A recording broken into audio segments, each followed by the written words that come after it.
Now let us change gears and talk about VinFast because the Vietnamese electric car maker made its stock market debut on the Nasdaq on Tuesday, and it was a day to remember. Its shares rose over 200% in a single day, meaning the company is now valued at $85 billion dollars, which is more than Ford and General Motors. It is that high. Live now to Singapore, then where our Asia business reporter Katie Silva joins us.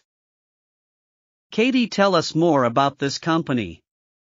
Yeah, so it perhaps may well be a company you've never heard of, but its shares rose about 255, and that $85 billion figure that you mentioned, that means it's now worth more than almost double that of General Motors. But really, one of the real winners of yesterday was its founder and Sham, and he made $40 billion in a single day on this listing, and in fact the regulatory findings. According to those, it says that he controlled about 99% of the shares at the start of the day.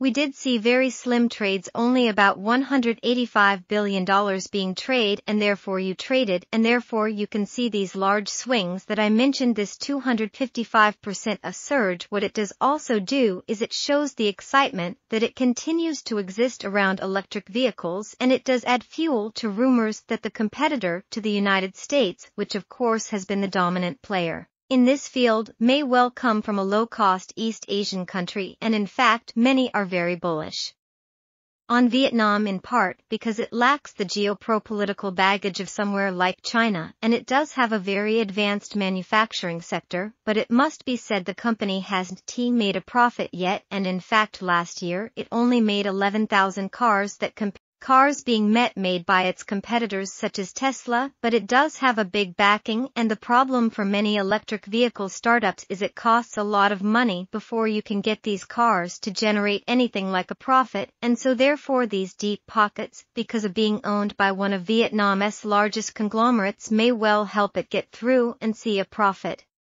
Katie. Thank you so much, Katie Silver. There for us live us in Singapore.